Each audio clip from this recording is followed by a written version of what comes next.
process. And this recording is all about how do we look at change from lots of different lenses and angles and perspectives and models and frameworks. This one is sort of an overarching look, and it's often used when we talk about the complexity of change and when we're trying to change mindsets and heart sets and skill sets, and not only of individuals, but again, back to those systems of oppression or those systems where we've marginalized, or even just, again, systems where we thought we were doing something good for others, but either someone was marginalized or we've learned over time that something wasn't effective. How do we actually change our ways? So in this image of managing complex change, you'll see this very traditional vision, skills, incentives, resources, and action plan. I've added age and emotional intelligence, and we'll unpack both of those a little bit, as well as incentives, and then again give you a couple other frameworks.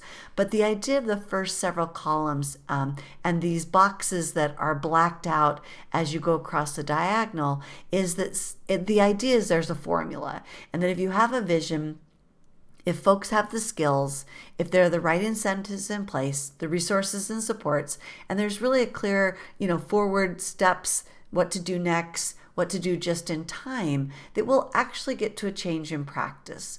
And that if any one of these ingredients or parts of the formula are missing, you'll get something else, like confusion, anxiety, resistance, frustration, false starts, which is sort of like we're all excited, we get to do it, and then it doesn't go anywhere. And then we come back to it again at the next staff meeting. We're going to argue it's even a little more complex than that, and we're going to unpack a little bit about why there is resistance in terms of when we don't have the right incentives in place, or why do humans resist change when in fact we change all the time. So let's start here with incentives, then let's talk about age, and then let's quickly talk about emotional intelligence, and then give you a couple other ways to think about how folks actually change their mindset, their heart set, and then eventually their skill set. So let's talk a little bit about resistance. And so I'm going to do that by talking about this box being missing, which is incentives. But incentives are often sort of thought of very narrowly. And so when I think about incentives and resistance, I want you to think of a couple things. First of all, some people will argue that people are resistant to change because they like to play it safe. Others will argue that people don't resist change, they resist being changed. And then all of us, or many of us, or most of us, have this way of overcoming resistance by giving folks more time to think about facts and figures and information and stories, that we're really, some will say that we spend 98% of our time trying to give people more information to help them overcome their resistance. And what we need instead, or what we're finding we need maybe instead, or at least alongside all of the facts and the figures and the information and the training and the support, is that folks really need understood, and folks really need to be listened to, which is kind of hard because when people are being resistant, it can trigger us, and then we don't feel like really incentivizing them, listening, gaining their perspective. And we'll come back to how our emotional intelligence helps us there. So what we really want to do is figure out what's at the root. What is the reason that they haven't changed already? And so sometimes that can be that we need to offer support. And so in our listening, we understand that folks are needing something to hold on to. What can I scaffold and support that as we change, as we grow, as we become different, that there's something there underneath me, that something is familiar, something that is part of the old way, even as we're making our way to the new. There's also needs to be some personal investment in this. People need to change in terms of things that they are driven towards their own personal why. They maybe even just have some curiosity or interest, but we need to think about how do we keep the momentum going, especially when there are external things that bog us down. And then oftentimes we need to connect the work to something that matters, maybe matters to them, matters to our community, but in this greater good kind of thinking. And so when we think of incentives, or when we think about how to overcome resistance, the idea is to gain a deeper understanding of folks. Ask yourself, why haven't they changed already? And then think about, how can I scaffold? How can I motivate? And how can I tie this to the greater good? Now, that was the idea of really kind of unpacking this part of the complexity of change. Now we're going to move over to, why did I add age? And what I sort of alluded to here is that age can have an impact. In fact, the older we are, it can slow down the change process. So it's always at play, and it's going to impact where we end up over here and towards change, but it also can be a reason why we feel anxiety or frustration. And so basically, the sad story for those of us who've been 25 more than once is that there's this inverse relationship with the energy that it takes in our bodies and the output that you will see in the world. So when we're very young, it takes very little energy or effort to actually change the brain. And so when you see this red line, you see that there's this huge amount of plasticity, experience alone, breathing in, breathing out, helps us learn language, to walk, to communicate with others, to get our needs met, to play, to understand what objects are. And that comes very readily and very easily to most humans. And that's this blue line is our age. Now notice this gap here. It's a big gap, which is beautiful, but there's an inverse relationship as we get older, meaning the gap over here is equally as large, but it means that the older I am, the less my brain is going to change without a great deal of effort. And so I'm going to need a lot more effort to get to change the older I am. Now, there are some implications for our emotional intelligence for if I'm younger than 30 or even younger than 25, there are some implications around my emotional intelligence isn't fully developed. However, what I need to understand, and I'm leading change, is that if I'm talking to older adults, veteran teachers, more sophisticated providers, that part of the reason we're not getting to change is that they may actually need more or different skills. They may need different incentives, or again, more time to really make use of those incentives. And the action plan may need to circle back, spiral back, repeat, if you will. And not because I'm old, but because of the amount of energy and effort it's going to take needs to be there to scaffold and support me given my age. Okay, so that's just part of the story, that age does impact our route to change. And then I've alluded to emotional intelligence a couple of times. And there's a quiz you can take if you're unfamiliar with it, not just for early childhood leaders, but really anyone that is leading and supporting other adults.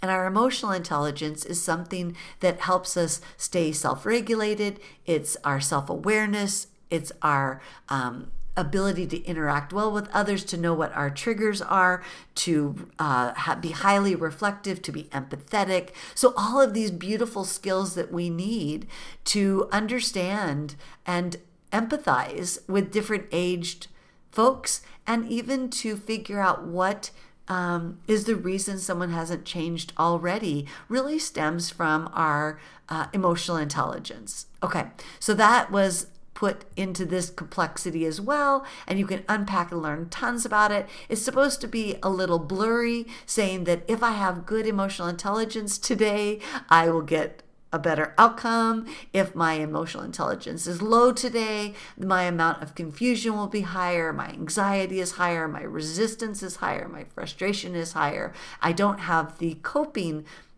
strategies to be able to overcome the triggers and my shark music. And I have a hard time expressing empathy or doing perspective taking or even problem solving because I'm overwhelmed and over hyper aroused or hypo aroused with my emotions. And then lastly, this is one that Julie Costin taught me a lot about, and it really stems also from a book called The Catalyst by Jonah Berger and a book called Atomic Habits by James Clear.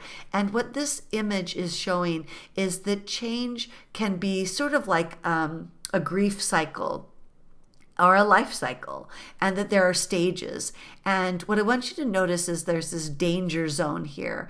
And what the danger zone does is it reminds us that we can get pretty far in the change process and think we've got some momentum.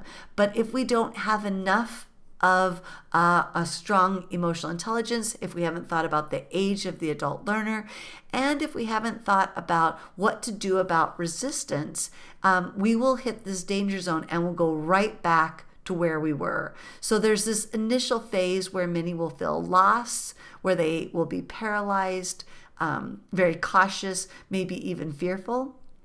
And then you get to the doubt stage, which is where you hear a lot of resistance or skepticism or resentment. Then you see people that are really confused or anxiety kind of has an all-time high. And again, notice that those are some of the words that we saw over here. So it might mean that your vision is out of alignment. It might mean that folks don't have the skills that they need. It might mean that there's a combination of things happening when you are working through this cycle, or different adults will be at different cycles. What's important sort of to understand here is this discomfort. And this again will tie back to when I was talking about systems of oppression. And for any of us who are white and are understanding more about how the white dominant culture really feeds into our need for, our desire, our sometimes actual belief that we're entitled to comfort.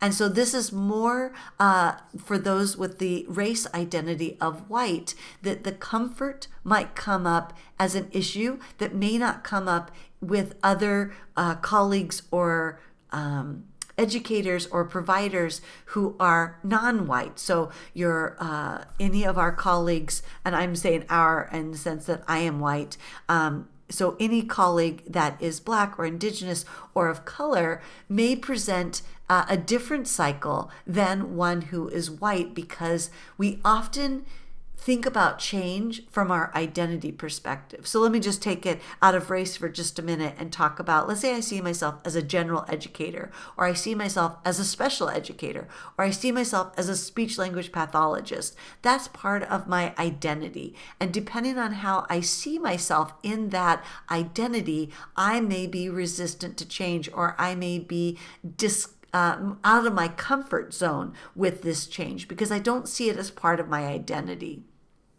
If you can help folks see this change that you're moving towards and help them reestablish their identity, and that's why Julie and I talk about mindset, skill set, and heart set, we're really getting at, I have to have buy-in, but it has to be part of who I am and my identity. However, as I was saying kind of clunkily, which isn't probably even a word, around comfort, that as a white person, I will actually experience more discomfort with some parts of change because of my privilege of feeling like I should be comfortable. This should be easy breezy. I should know what I'm doing. And so sometimes as an educator, if I feel like I'm not enough, or if I feel like I'm not effective, that is a trigger for my comfort.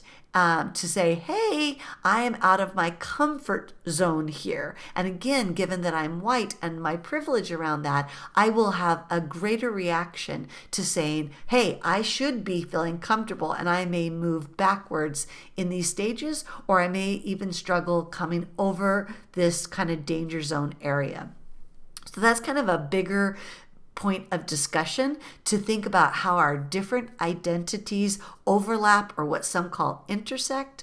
Look to see where the white dominant culture, the able culture, All those different identities might be marginalizing, suppressing, or oppressing others, and that really their confusion, their anxiety, their skepticism, their cautiousness is really rooted in something that's a long-term systemic oppression versus just a personal person being resistant to change. Okay, so hopefully that helps a little bit to tie back to resistance and to think about how do I create some sort of catalyst? How do I help people move towards change without always thinking about just giving them more facts, figures, and information? And how do I make this part of their identity? And then we'll begin to wrap up also with a book called You Can Change Other People, The 4 Steps to Help Your Colleagues, Employees, even your family up their game. And Peter and Howie make this argument that folks need to have some ownership. We've talked a little bit about that, even deeper than buy-in when it has to do with identity. There has to be some sort of independent capability where they feel like they're able to make it happen. And this is very intricately tied to, do they have the skills? Do they have the scaffolding? Do they have the motivation? Do they have the just-in-time supports? Where are their brains in terms of development? So it's pretty deep. Do they have the emotional courage? Are they willing to feel the hard stuff? Again, for those of us who are white, are we willing to let go of our privilege? And are we willing to be able to feel discomfort and move forward in change that is necessary? And then there are many other layers of where people need the emotional courage, which ties back to emotional intelligence, and then this future proofing. There needs to be some sort of evidence or hope that I can overcome any obstacle. This relates to providing catalysts. This relates to having emotional intelligence to understanding why I haven't changed already, and then giving me some hope that I can overcome the ongoing obstacles. There's some proof in the pudding, if you will. And then speaking of hope, this will be our last image. This comes from appreciative inquiry and also helps us think about how do people intentionally change, whether it is some intentional change that they've decided about themselves or their work, or something that you as a coach or leader are trying to help them change who they are. And so we start with really thinking about who is my ideal self. Again, notice all this stuff about identity here. Where do I want to be? Where do I want to grow? Where do I want to really shine, or as some people will say, glow in this world? And then taking a good look at where am I? Thinking about my strengths, always working from what is working. You can think about your gaps, but only as they relate to the gap between your real self and your ideal self. The gaps can't always be externally imposed where someone else thinks this is something I should be better at, faster at, or do right away. And then we start to think about, how do I build upon my strengths while reducing the gaps? Again, where do I insert the catalyst? Where do I incentivize? Where do I capitalize? Where do I really go to interdependence for when I need it?